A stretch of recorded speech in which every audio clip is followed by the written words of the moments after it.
American ടീമിനെ തോൽപ്പിച്ച് India world കപ്പിന്റെ സൂപ്പർ 8ലേക്ക് എത്തിയിരിക്കുകയാണ്. ഇന്നത്തെ മത്സരത്തിൽ മികച്ച ബൗളിംഗ് പുറത്തെടുത്തത് അർഷദീപ് സിംഗ് ആയിരുന്നു. 4 ഓവർ എറിഞ്ഞ് 9 റൺസ് മാത്രം വിട്ടുകൊടുത്ത് 4 വിക്കറ്റാണ് അർഷദീപ് സിംഗ് ഇന്ന് നേടിയത്. USA ടീമിനെ അർഷദീപ് സിംഗ് പഞ്ഞിക്കിട്ടു. ഇന്ന് മാൻ ഓഫ് ദി മാച്ച് ലഭിച്ചത് അർഷദീപ് സിംഗിനായിരുന്നു. ശേഷം താരം പറഞ്ഞ കാര്യമാണ് നമ്മൾ ഇന്നത്തെ വീഡിയോയിൽ നോക്കുന്നത്. ഇത്തരം ക്രിക്കറ്റ് ന്യൂസിന് വേണ്ടി ഈ ചാനൽ മറക്കാതെ സബ്സ്ക്രൈബ് ചെയ്യൂ. USA ടീമിനെ 110 റൺസിൽ ഒതുക്കിയത് അർഷദീപ് സിംഗിന്റെ ബൗളിംഗ് തന്നെയാണ്. താരത്തിന്റെ ബൗളിംഗിന് മുന്നിൽ പിടിച്ചു നിൽക്കാൻ USA ടീമിന് സാധിച്ചില്ല.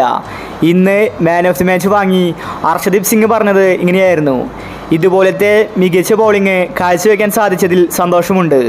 ഇന്നത്തെ മാച്ചിലെ ക്രെഡിറ്റ് ഞാൻ രോഹിത് ശർമ്മയ്ക്കാണ് കൊടുക്കുന്നത്. അദ്ദേഹമാണ് എനിക്ക് നല്ല രീതിയിൽ കാര്യങ്ങൾ പറഞ്ഞു തന്നത്. എനിക്ക് രോഹിത് ശർമ്മ നല്ലൊരു സപ്പോർട്ട് തന്നിട്ടുണ്ടായിരുന്നു. USA ടീമിനെതിരെ കളിക്കുമ്പോൾ ഞങ്ങൾക്ക് ചെറിയ പേടിയുണ്ടായിരുന്നു.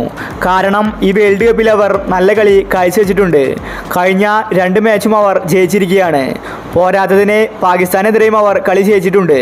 അതുകൊണ്ട് ഞങ്ങൾ വലിയ പ്ലാനോട് കൂടിയാണ് ഇന്ന് വന്നത്. ഞങ്ങൾ വിചാരിച്ചതുപോലെ തന്നെ അവരെ ചെറിയ സ്കോറിൽ ഒതുക്കാൻ സാധിച്ചു. ഇന്നത്തെ മത്സരത്തിൽ ഒരുപാട് പേർക്ക് അവസരം കിട്ടിയിട്ടില്ല. ജയ്സ്വാൾ, സഞ്ജു അടക്കം എല്ലാ താരങ്ങളും ബെഞ്ചിലാണ്. അതുകൊണ്ട് എൻ്റെ മാൻ ഓഫ് ദി മാച്ച് അവർക്ക് ഞാൻ സമർപ്പിക്കുന്നു. അടുത്ത മത്സരത്തിലും ഇതേ കളി ആവർത്തിക്കുമെന്ന് അർഷദീപ് സിംഗ് വ്യക്തമാക്കി. ഇന്ത്യൻ ആരാധകർ ആവേശത്തിലാണ്. അടുത്തൊരു മത്സരം കൂടി ഇന്ത്യ ജയിച്ചിരിക്കുകയാണ്. ഇന്ത്യ അങ്ങനെ സൂപ്പർ 8ലേക്ക് കടന്നിരിക്കുകയാണ്. പക്ഷേ ഇന്നത്തെ മത്സരത്തിൽ വിരാട് കോഹ്ലി ഗോൾഡൻ ടെക്കിലാണ് പുറത്തായത്. കഴിഞ്ഞ 3 മാച്ചും കൂടി 6 റൺസാണ് വിരാട് കോഹ്ലി എടുത്തത്. അത്രയ്ക്കും ഫ്ലോപ്പായിരുന്നു. അതുകൊണ്ട് കോഹ്ലിയെ ഓപ്പണിംഗിൽ നിന്ന് മാറ്റി സഞ്ജുവിനെ ഓപ്പണിംഗിൽ അവസരം കൊടുക്കണമെന്നാണ് ആരാധകർ പറയുന്നത്. ഇന്നത്തെ മാച്ചിൽ ഇന്ത്യ സ്ലോ ബാറ്റിംഗ് ആണ് കാഴ്ചവെച്ചത്. 111 റൺസ് എടുക്കാനും വേണ്ടി ഇന്ത്യ 18 ഓവർ വരെ ബാറ്റ് ചെയ്യേണ്ടതായി വന്നു. അപ്പോൾ ഇത്തരം ക്രിക്കറ്റ് ന്യൂസിന് വേണ്ടി ഈ ചാനൽ മറക്കാതെ സബ്സ്ക്രൈബ് ചെയ്യൂ.